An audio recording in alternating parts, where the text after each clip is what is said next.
Welcome to the BIM Podcast, where we talk about how organizations can protect their sensitive data before it becomes a problem. Today, I am joined by the president and one of the owners of BIM, Ben Powers. And Ben, thank you so much for joining us. And we're in the BIM offices today. Yes, we are. Yes, we are. Thanks for having me, Suzanne. It's a privilege and an honor. It's you guys have been doing some good stuff. So. Well, thank you. Thank you.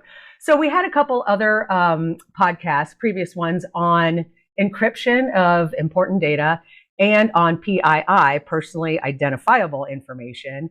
And we learned about a piece of software, a software platform that BIM has developed called CRIMS to protect that information.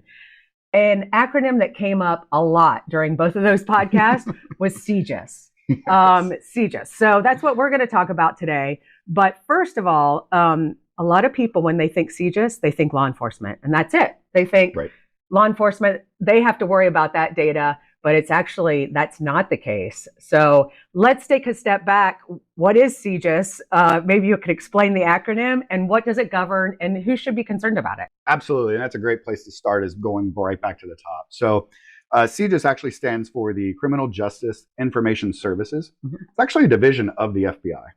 And the purpose of the CJIS is they set forth standards and guidelines for strict adherence to compliance for agencies, both, as you stated before, criminal justice and non-criminal justice, in handling what we talked about in the previous podcast, criminal justice information, as well as PII. And so that is their job, is to make sure that they have kind of some guidelines and rails in place that kind of keep us all protected with that kind of information, and best practices to really make sure that that type of information is safe and secure. And as you mentioned with the CRIMS software, a lot of the times you have to think of things such as scheduling, processing, the results. What do you do with storage?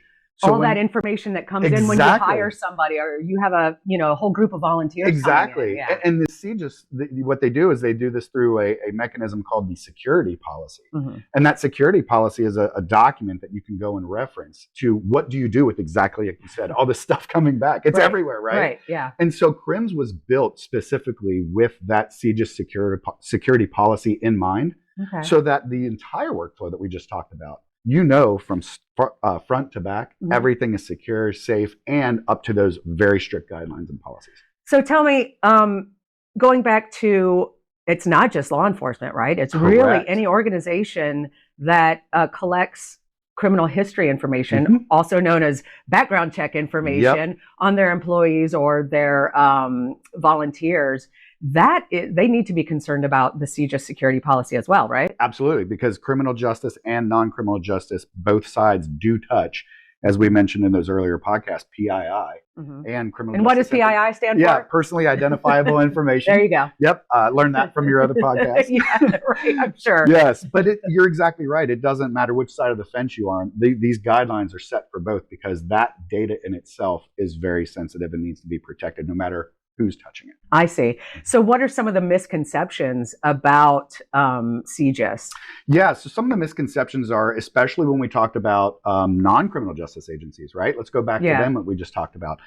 Sure, you walk into an office and we're fine, we're compliant, we have passwords, right? I mean, everybody has passwords on their phones. Is password 123 exactly, absolutely. Yeah, and what you do is you put it and hide it on your computer right there so everybody can see it. Or post it note. Right. And that's exactly it. When we talk about things like passwords, or yes, our Wi-Fi has a password on it, our network's secure, or when you're storing the data, that's fine. It's stored, and only me, Jane, and Joe are the only ones that know where the key are at. And while those are great buffers and great start, the CJIS security policy goes above and beyond that and says, no, there are very specific ways that we can actually take passwords and make them that much more safer. Your network can be that much more protected. Your storage of your information can be that much more protected at rest. And when we look at that, these have very big implications when we talk about compliance for some of these non-criminal justice agencies, right?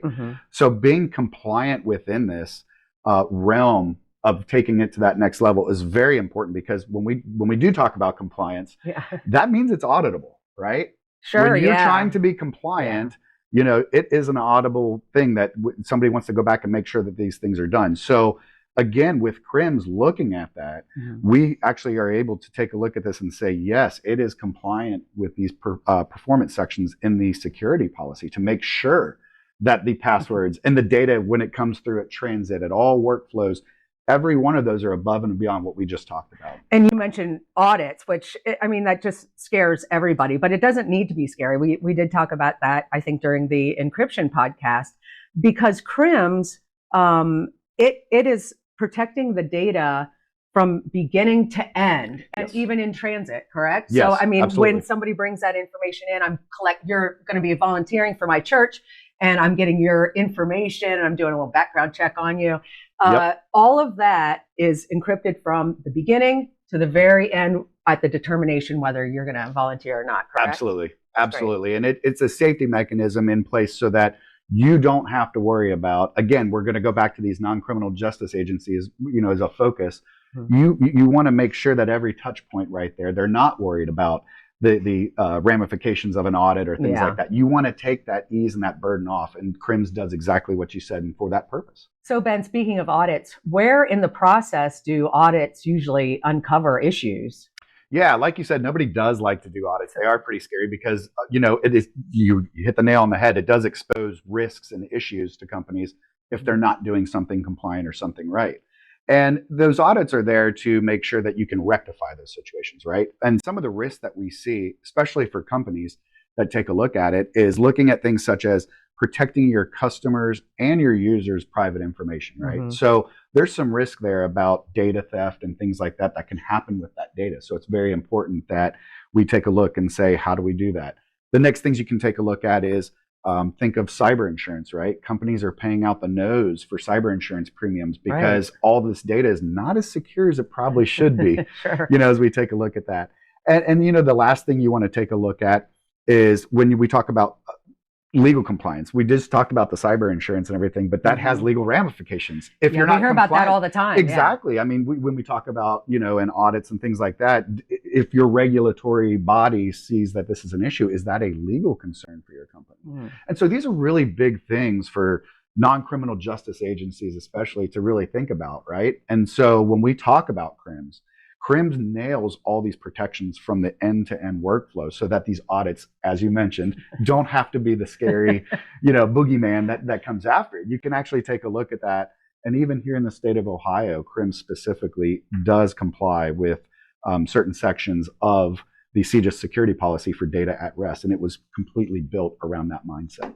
So it sounds like CRIMS is an all-in-one tool that organizations, law enforcement and non-law enforcement, can use from beginning of data intake, moving through the processes to data at rest. Would you agree? 100%. I mean, that's what it was built to do, and that's the peace of mind that we can give our customers, is that the entire workflow, exactly what kind of compliance and safety you have. So you hit it. It's perfect. Awesome. Thanks so much for joining us, Ben. I really appreciate your time. And join us next time on the BIM Podcast.